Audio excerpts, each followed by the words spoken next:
Hey, what's going on, everybody? You're tuning into another episode of 20 Tim Minutes. I am your host, Tim McCarthy. Today we have on optometrist, entrepreneur, and founder of Ocushield, which is the world's only medically rated blue light filtering products. With its goal of keeping people's eyes safe in the digital world. From over the pond, Dhruvin Patel. How are you, Dhruvin? Hey, I'm very well, thank you. Thanks for having me. Yeah, it's a pleasure to have you on, sir. I was looking into your product and can't wait to dive into this conversation. I like to start off with this with all my guests. What does mental health mean to you, sir? Mental health means to me being happy most times of the day, wherever possible. That's what mental health means to me. You have a great smile, so it's good that you're happy. I like seeing you smile, my friend. Thank you. So first off, what made you get into optometry? What made me get into optometry? So I was at school. You always kind of lean towards what you're good at, and I was good at biology. I liked serving people, and I really didn't know what to do. I wanted to be a footballer, but obviously that didn't work out. Uh, I got injured. That's my excuse. But no, yeah, I liked biology. I liked computer science, and for whatever reason, ended up doing some work experience in an optician's. And the optometrist at the time that I shadowed for the day or two, I saw the happiness that the patients left with after they had their eyes tested, and were like, wow, I can see after not wearing spectacles or whatever. And they explained it's a good job. You don't take any work home.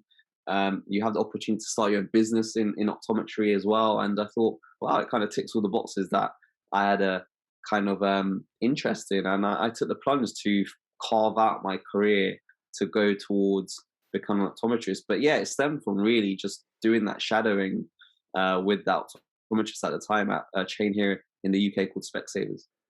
I have a quick question I just thought of right now. When someone's colorblind, like how do they know? Like I know you do like little tests for people. Is it an initial test for anybody that comes in, or how does someone know that they might be colorblind? Like what are some steps?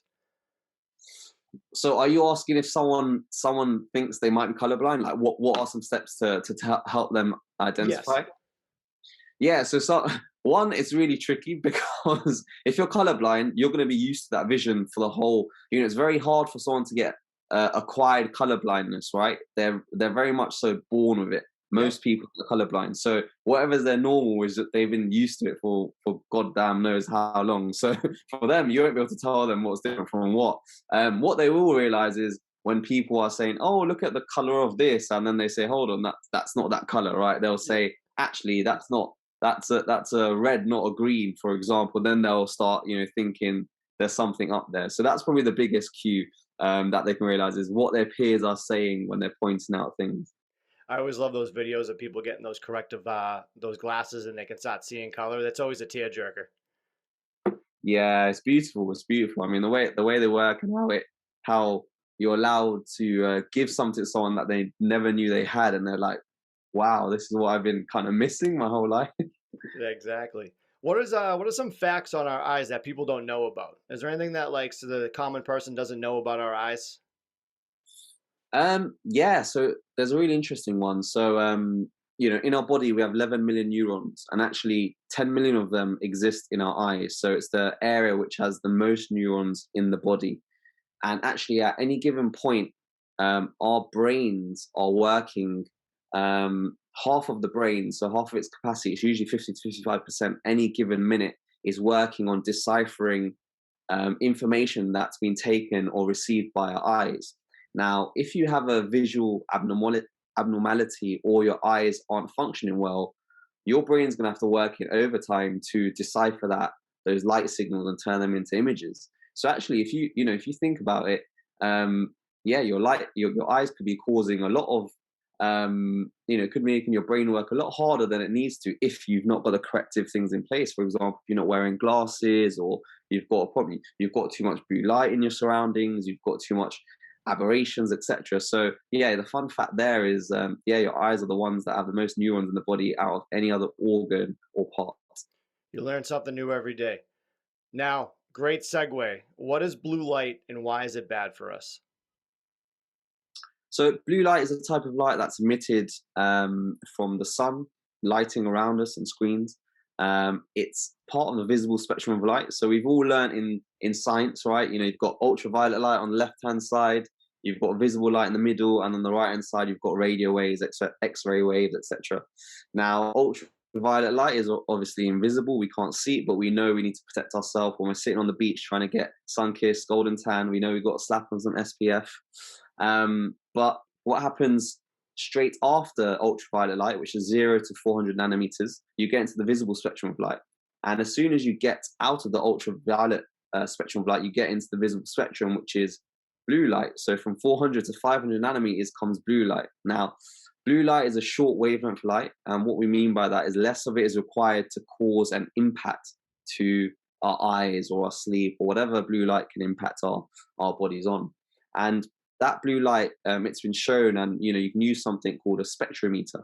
It's been shown and measured. So if you point that at a screen, you'll see that a screen emits lots of colors of light, right? You see white light, but that's made up of the colors of the rainbow. But when you're looking at the graph, it's actually a spike in blue light that comes off there. And what I said before was, you know, short wavelength light carries a lot more energy, so less of it's required to make an impact. So if you combine that with the spike in blue light and also the fact that it carries more energy, we know it's going to be impacting us more so. So the way blue light actually impacts us, it impacts us in three main ways. First, you do your eyes, then the sleep, and then skin. So when it comes to your eyes, if we're looking at screens like a lot of us do, you know, if you're office workers or bound by your laptop like I am, 8 to 12 hours a day on screens, what's happening is your visual system, think of it as a muscle, right? When you go to the gym, you work out, you do 10 reps and, you know, you'll give it a rest. If you keep going for 20, 30 reps, you're going to get exhausted and your hand might fall or your arm might fall off, right? But in the same way, when we're looking at screens, we have a visual system. And what happens is your eyes converge. That's the mechanism of your eyes kind of going inwards. And you can all do that now. If you move your finger toward your nose, you'll see your eyes coming closer together and you kind of get double vision as well, right? And at the same time, your eyes are accommodating. Now, with blue light and artificial light, what happens is it puts that visual system under stress far quicker than if you're looking at a non-blue light type of light. And that means that you're able to go less, you're not able to last as long in terms of what you're doing, in terms of that task. Now, if we're working on screens hours in the day, 2 to 3 hours, that blue light exposure and working at a screen, what happens, it causes that eye strain. You know, visual system breaks down and saying, hey, I can't hack this anymore. You're getting tired-eyed, you're rubbing them, and then that turns into headaches and migraines. So this is one way blue light affects us, and that's the visual system and the eyes. Secondly, you got to sleep. Using screens in the evenings, you know, like us that watching Netflix or scrolling through TikTok, whatever it might be, or even us hard workers working in the evenings, the blue light suppresses melatonin. And melatonin is the hormone that tells our body it's time to fall asleep. And you have high concentrations of this hormone that allow you to feel sleepy. If you don't, you'll feel wide awake, right? And you need it to fall asleep. And what will happen if you don't have melatonin in your body, high levels of it, you'll be tossing and turning in your bed and you'll find it harder to fall asleep. And when you do eventually get to sleep, you also not have a well-rested sleep, because when you're asleep, your body needs to be fully asleep. And if you have low levels of melatonin, your body still be reactive to sounds, smells, light around it. So it can still become awake while you're sleeping and not do its regenerative processes, such as, you know, muscle recovery or reducing toxins in the brain, for example. So that's a main way blue light can affect our sleep. And then lastly, skin. So Unilever released a research study last year, which actually said 30 hours of screen time causes an increase in skin inflammation by 40%. And what that means, reduction of elasticity in your skin, which is effectively early aging of the skin. So, you know, when we're looking at screens, we wear clothes. It's so mostly our face and hands that are exposed, right? So it's our face that's going to be affected, that skin that's going to be affected by the blue light from our artificial lighting devices. So that's the three main ways that blue light affects us. You might be the smartest man I've ever met. That was you're legit. I can tell that you're legit, my friend. Now let's talk about Ocushield real quick.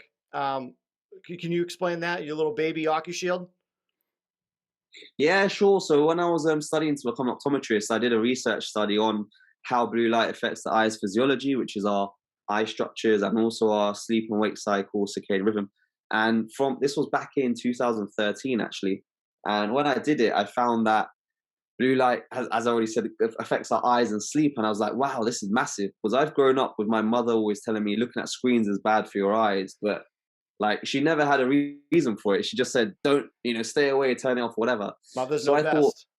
exactly, yeah, they always do. And look, they knew on this one as well, right? And I thought, this might be the missing piece of the puzzle. Let me dig a little bit deeper into it. So, and I did the research study and I found, yes, blue light from screens was affecting us in that way, but it wasn't just the eyes that it was affecting, it was also our sleep. And, I thought these were two massive pain points for consumers like myself, because screens were only getting bigger and brighter. And it was the age of like the iPhone 2 or 3 in that time, right? So very early on. And I said, wow, I wanna for myself selfishly mitigate the risks to blue light. And how can I do this? What can I do? And, set about a journey on researching what do I need to do? What can I create that can limit this? And it went down the road of creating a technology or a material which can absorb these harmful blue light wavelengths without changing the colors on the screen. And from what started as a piece of plastic film evolved into screen protectors for phones and then glasses and then lighting products. And, I started the business at university. I practiced as an optometrist for a few years until 2018, where the business started doing well and I only had so many evenings and lunch times to work on the business. I said, right, I need to go full time onto this. So I took the leap of faith in 2018, and it's been a wild journey since then. We sell our products in over 70 countries. In the USA, we sell to Best Buy and Verizon. We've been on USA Today and Fox News, and we've also been on the UK's version of Shark Tank as well, called Dragon's Den. And it's been a really exciting journey. And for us, it's for me, it's really I'm quite grateful that I've had the opportunity to impact people, because I guess when I test eyes, I can impact 10 to 15 patients a day. But with what I do now, I can impact, hundreds of people a day with supplying our products. And for me, it's great to see the testimonials of people saying, wow, like, oh my God, like I can work now and my boss is not going to, complain next time I don't get my stuff done. So it's those kinds of things that make me happy about what we're doing now. Out of all those things you just listed off, was there a moment that you were like, I made it, like this is really gonna work, like I my baby has come to fruition? Was there any like one little moment that you came across? I think it was early on when I was sitting there, the days when I had all goods in like my parents' conservatory, and I almost did an all nighter. Was there were so many orders to pack, and I was like, okay, this is going well. This is keeping me busy. And I think it was that point I was like, right, let's stick on this path and keep creating awesome products that people are going to need. This is going to be an easy question because we kind of already went over it, but what is the connection between fighting blue light and mental health? I think there's multiple elements to it. As we all or should know, sleep is a massive pillar to our health. And if you can't sleep well, naturally you're going to be groggy, fed up, and not functioning well on your day to day.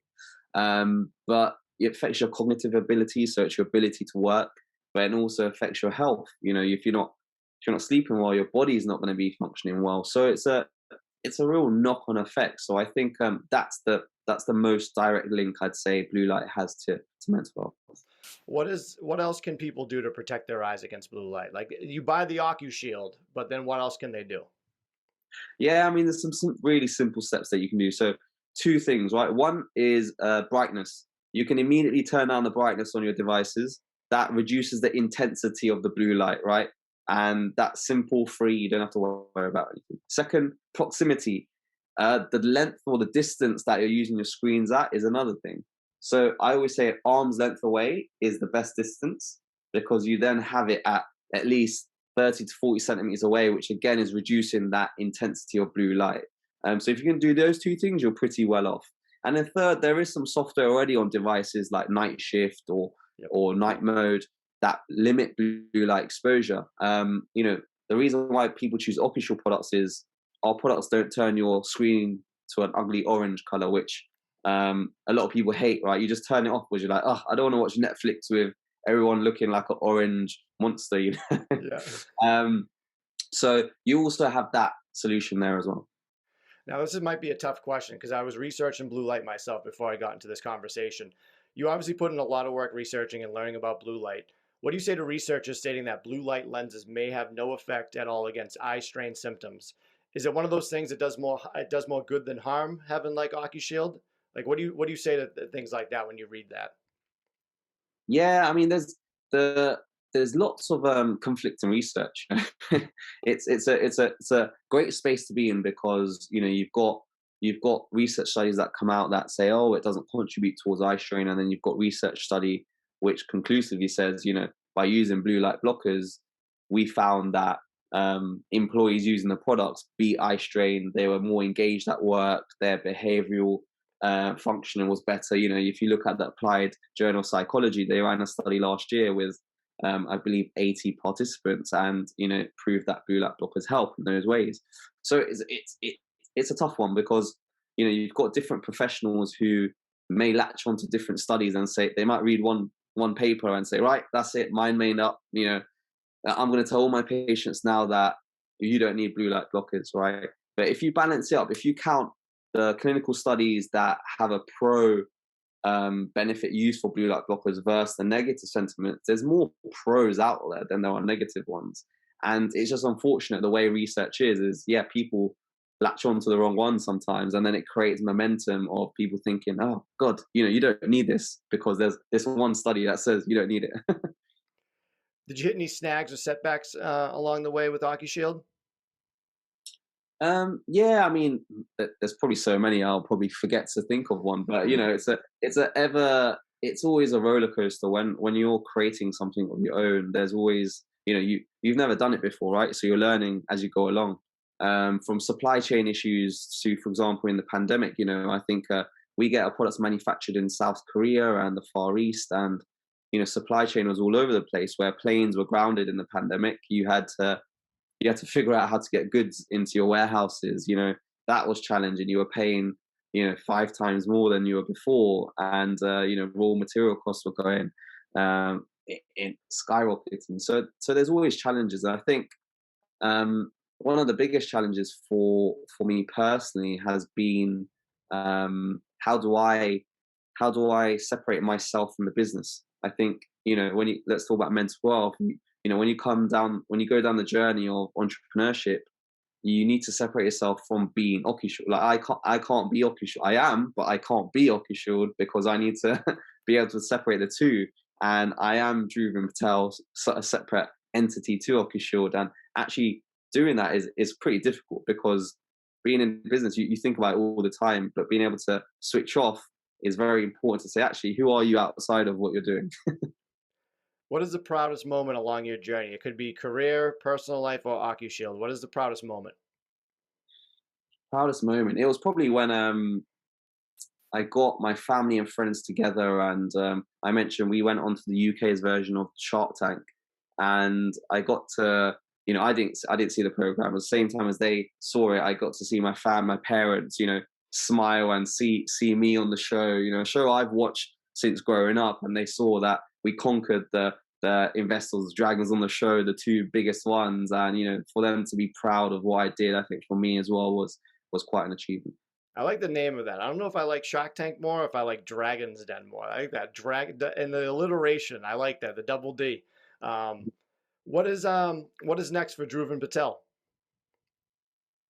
So I'm pretty obsessed about letting eyes thrive. So I think my mission now is to serve people in building the best eye protecting products and services and software. So I'm working pretty hard on how can I deliver that outside of the blue light niche as well. So for example, we're working on how can we create eye testing software where you could sit at your laptop right now and go through a 10-minute kind of software / questionnaire, and you can quickly identify if your eyes, if you need glasses, if you have a color vision abnormality, if you have if your muscles in the eyes aren't working well, if you have depth perception issues, and then after that you'll get a report and it says, right, you need to either get yourself to get some further help, or you're actually all right for now. And I think I guess making things accessible to people who don't have maybe healthcare close by, or they don't have the time, or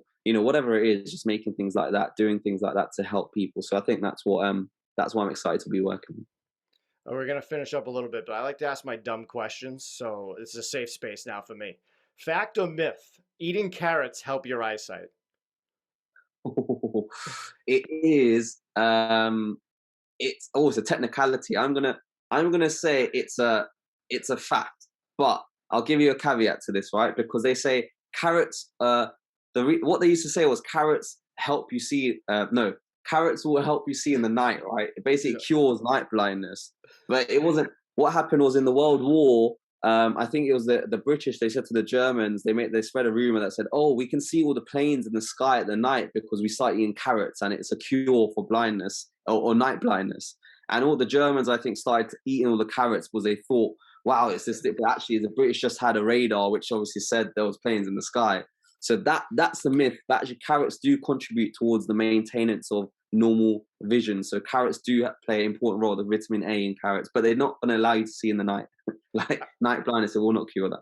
What a gag, though! Like telling people and they're just eating carrots left and right. They're just like, we need to find carrots. I can see the carrot like harvester, like trying to get as many carrots as he can. That's you learn something new every day, and I really like that one. Um, Now you're a smart man. You went to university. So does the word college exist over the pond? It does. So college is the part of education, higher education before university. So you go school, college, university. Oh, it's the upper echelon. Okay. Now, what is your favorite eye color? It is turquoise. Ooh, is it rare? Is it turquoise rare or? Well, it's what I mean. I don't know why I said turquoise. I should just said like green because it depends on what time of the day and which if they're in the sun, you can get a different kind of aspect of the eyes. But yeah, for me, it's green. What makes you happy? What makes me happy? Oh, that's the easy one. It's spending time with family and friends where I'm comfortable, where I don't have to worry about being judged or being yeah, just don't have to worry about anything. Easy going and being with nature. I like spending time outdoors. The more trees I see, the better. The more oceans I see, the better. And then just the simple things. Simple things. Having a nice meal, and yeah, being surrounded by loved ones. All right, let's wrap up with this. I was talking to you about this before, and I was going to say, think of like a baseball player, but we're going to think of a soccer player, and you get introduced to the stadium. What song is played for Dhruvin Patel? So this is it's a really cool. It doesn't have any lyrics, but it's called "Heart of Courage" by London Music Works. You might have it's in like movies like I don't. It's actually not in Gladiator, but if you imagine like war movies, it's like before they go into battle, it's like this theme tune that comes on, and yeah, I listen to it every other morning because it sets my day up right. So if anyone's out there and they feel like they need a song, it's called yeah, "Heart of Courage" by London Music Works. It's on Spotify, Apple, whatever. And yeah, you'll thank me later once you listen to All that. right, I'm definitely going to do that right after this. And let's end with this, sir. What are three things you're grateful for today? I am grateful for being able to work from home. Being able to get that extra hour in of sleep. That's amazing. Um, it's a rainy day here in London, so I'm happy and grateful for the shelter that I have because I know it's not easy to come by for everyone. Hmm. And lastly, I'm happy for my health because I had an awful stomach bug last week and I was in bed just the whole day. So now I don't have to be. So yeah, really, really basic things there. But yeah, as I said, I like to keep it simple and be grateful for the simple things. You said it earlier, but where can everyone find Ocushield? They can find Ocushield by typing in Ocushield into Google. So if you type in Ocushield or Ocushield.com, you can find us on Instagram, TikTok, LinkedIn, where Get Ocushield. You can find me doing some funny videos on there, or you just find some general content from the team. And yeah, if anyone wants to get in touch with myself, any eye related questions, Dhruvin Patel on Instagram or LinkedIn, you can hit me up. Happy to answer any questions. Fantastic. Dhruvin Patel, thank you so much for chatting with me. This has been a lot of fun. I'm going to go out there and get some Ocushield right now and make sure my eyes are taken care of. Awesome. Thank you so much for having me. Choose your fighter. Round 1. Fight. It's like, well, I'm 0-1 against my friends over the pond. I went up against the Waffle Shop podcast, my friend Taylor James. So I'm 1-0, so no pressure or anything. So I'll call it. I'm going to keep my eyes closed. So what it is like I do rock, paper, scissors, then shoot. So I'll call it. My eyes going to be closed, so just in case of the lag, you know what I mean? Love it. So whenever you're ready. All right. Let's do it. Rock, paper, scissors, shoot. Ooh, 1-0. I do 2 out of 3. Do it. All right. Rock, paper, scissors, shoot. I gotcha. Perfect. Yes. What a game. All right, It's always fun doing rock, paper, scissors. it really is.